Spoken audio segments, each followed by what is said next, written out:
Assalamualaikum warahmatullahi wabarakatuh. Perkenalkan, nama saya Lorenza Parija Kalsum dengan NIM PO7124125044 dari kelas D4 1B ruang 5. Di sini saya akan memaparkan materi mengenai keseimbangan cairan dan elektrolit. Tubuh manusia sebagian besar terdiri dari cairan yang berperan penting dalam menjaga keseimbangan internal atau homeostasis. Cairan ini bekerja bersama elektrolit untuk memastikan fungsi sel, jaringan, dan organ tetap normal. Peran utamanya yaitu mengangkut oksigen, nutrisi, dan hormon, menjaga suhu dan keseimbangan tubuh, mendukung sistem imun melalui darah. Lalu ada cairan tubuh. Cairan tubuh mencakup sekitar 50-60% dari berat badan manusia dan menjadi komponen utama dalam kehidupan sel.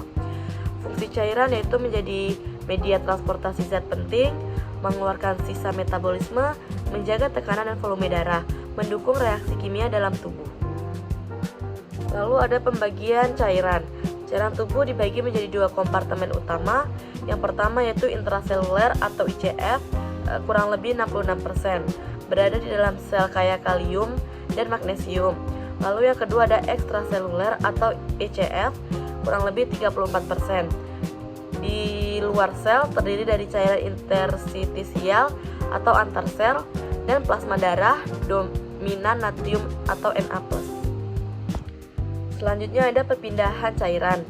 Perpindahan cairan dan zat penting terjadi melalui beberapa mekanisme. Seperti difusi, zat berpindah dari konsentrasi tinggi ke rendah. Osmosis, perpindahan air melalui membran semipermeabel. Transport aktif menggunakan energi ATP, contoh pompa Na+ dan K+. Mekanisme ini penting untuk menjaga keseimbangan sel. Lalu ada tekanan cairan. Keseimbangan cairan dalam tubuh dipengaruhi oleh tekanan osmotik, menarik air ke area dengan konsentrasi tinggi, tekanan onkotik, dihasilkan oleh protein plasma atau albumin, lalu tekanan hidrostatik, mendorong cairan keluar pembuluh darah. Ketidakseimbangan dapat menyebabkan edema atau pembengkakan. Lalu ada elektrolit. Elektrolit adalah zat bermuatan listrik yang berperan penting dalam fungsi tubuh. Jenis dan fungsinya: Na+ mengatur volume cairan ekstraseluler, K+ penting untuk fungsi otot dan jantung, Ca2+ kontraksi otot dan pembekuan darah, Cl- dan HCO3- menjaga keseimbangan asam dan basa. Lalu ada keseimbangan dan gangguan. Keseimbangan cairan diatur oleh beberapa sistem. Pengaturnya seperti ginjal, filtrasi dan reabsorpsi, hormon, ADH menahan air, aldosteron menahan natrium, mekanisme haus. Gangguannya seperti dehidrasi, edema, osidosis atau alkalosis, gangguan elektrolit Na+ dan K+. Lalu ada darah. Darah adalah jaringan cair yang berfungsi vital bagi tubuh. Fungsi utamanya transport oksigen, nutrisi, hormon, mengangkut sisa metabolisme, menjaga suhu dan pH, pertahanan tubuh atau imun. Lalu ada komponen darah. Darah terdiri dari dua bagian utama. Yang pertama plasma, kurang lebih 55%, air, kurang lebih 90%, protein dan zat terlarut. Yang kedua, elemen seluler, kurang lebih 45% eritrosit, leukosit, trombosit. Lalu ada plasma. Plasma merupakan bagian cair darah yang berfungsi sebagai media transport. Kandungannya seperti air, albumin untuk menjaga tekanan osmotik, globulin menjaga sistem imun, fibrinogen, pembekuan.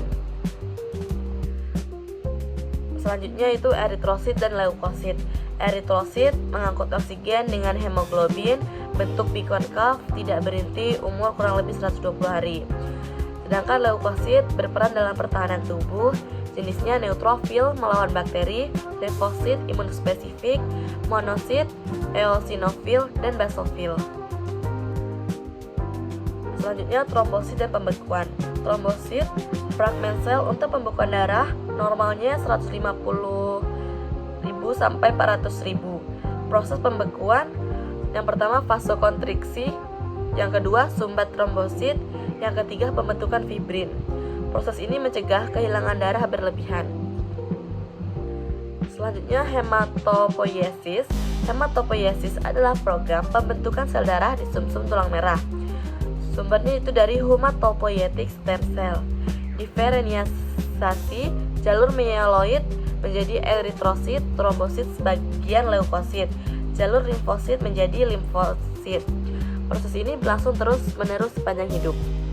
Untuk jenisnya yaitu ada eritropoiesis menjadi eritrosit dipengaruhi EPO, Fe, B12, leukopoiesis menjadi leukosit dipicu infeksi, trombopoiesis menjadi trombosit.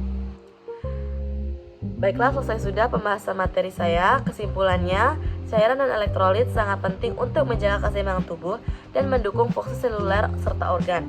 Darah memiliki peran vital dalam transportasi zat, pengaturan suhu dan pH, serta sistem pertahanan tubuh. Proses hematopoiesis memastikan produksi sel darah tetap stabil sehingga tubuh dapat berfungsi secara optimal. Baik, selesai sudah pemaparan materi mengenai keseimbangan cairan dan elektrolit dari saya. Saya ucapkan terima kasih. Wassalamualaikum warahmatullahi wabarakatuh. I just had to let you know you're